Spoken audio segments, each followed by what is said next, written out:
Okay, Jesus said, I am the way, the truth, and the life. John chapter 14. To some people, this is just the most wonderful verse ever, and to others, it's just deeply troubling. What do you make about this, Jesus being the way? A couple things I'd mention in this. One is to think about the setting. Jesus, when he says, I am the way, the truth, and the life, he's not in a classroom. He's not giving a lecture to settle once and for all the relationship of Jesus to the religions of the world. He's not giving a lecture saying, he's not doing that at all. The setting is he's with his closest friends and he's about to die. And they're confused and dizzied by it and fearful. And he's trying to give them some hope. He's going to die and they're going to be tempted just to give up and be desolate. And Jesus, to such fearful people, he says, I am the way. We never know the tone of the Bible, do we? It's not a videotape like this. It's just words on a page. And what was Jesus' intonation? Did Jesus say, I am the way and the truth and the life, in the sense of the only, and don't even think about anything else? Was that Jesus' tone? Or was it a more inviting, embracing tone? Was Jesus saying, I'm the way, I am the truth, I'm the life? What was his tone? Was he closing people out? That didn't seem to be in Jesus' nature. Jesus seemed to be able to put his arms around all kinds of people that others wanted to shut out. Jesus was good at including others, people that everyone else thought. Jesus. One of the old parlor games that people love to play. I always did this when I was in college. I get together with buddies and we would talk religion. We would say, what about people in Mongolia? Why Mongolia? We would always pick Mongolia. It sounded like a far-flung place where people might not have heard of Jesus. What about people in Mongolia who've never heard of Jesus? Do they suffer eternal perdition? And so on. I have better questions than what about people in Mongolia or some such place who've never heard of Jesus?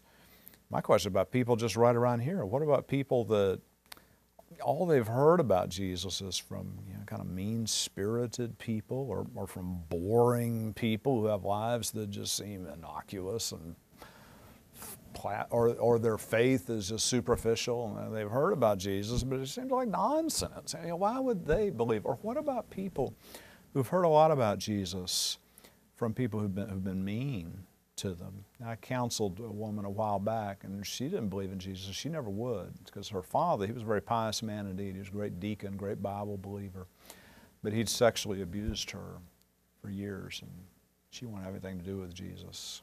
Is she lost because of this, the God who's described in the Bible? Because she just didn't mutter the right formula and say, I can't believe that the Jesus we read about in the Gospels. When Jesus says, how do we say it? When Jesus says, I am the way, he's offering hope. He's offering good news. And it raises for me an interesting question. Is there, think about this with me, if you will, is there a way that Jesus can be the way even for people who don't believe in him?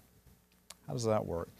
C.S. Lewis, wrote this great book that has changed so many people's lives for so many years. It did mine. When I was in college, I wasn't sure about God. It all seemed like craziness. Somebody handed me this copy of Mere Christianity, and I read it, and it just really changed how I thought about everything. I don't remember reading this part at the time, but I've reread this book several times since. Lewis has this great passage that goes like this.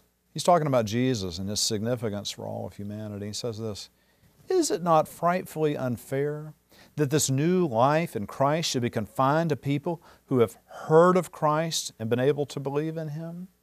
The truth is, God has not told us what his arrangements about the other people are.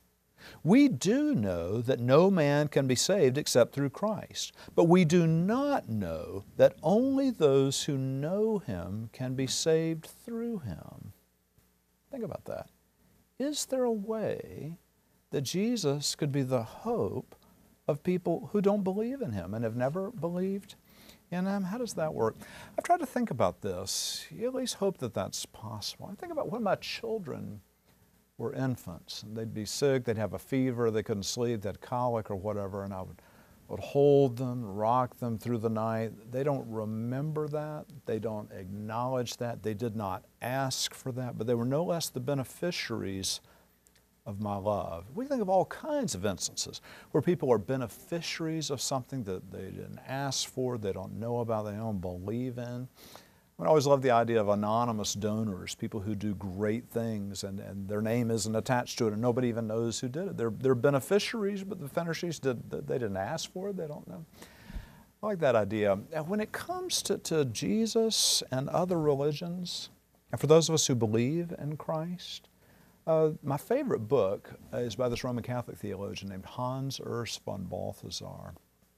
He wrote this great book, and the title is perfect. The title of the book is Dare We Hope That All Men Will Be Saved. Dare we hope that all will be saved. And the case that he makes in this book is the following, is that at the end of the day, we don't know who's saved and who isn't saved. He said, but there's one thing that is an absolute obligation upon every Christian, and that is that we hope that God will save everyone.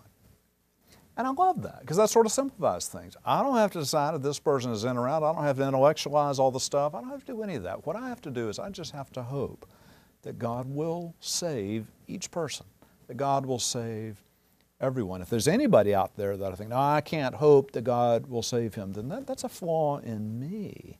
That's something in me that is out of sync with who Jesus was. Jesus came and said, I'm the way. Not for him, though. He doesn't do that at all. It's the last night of his life. The next day he goes out and he dies. And he does this not for a select few who are pious, or happen to know the right things or think the right thoughts. He does this for everyone.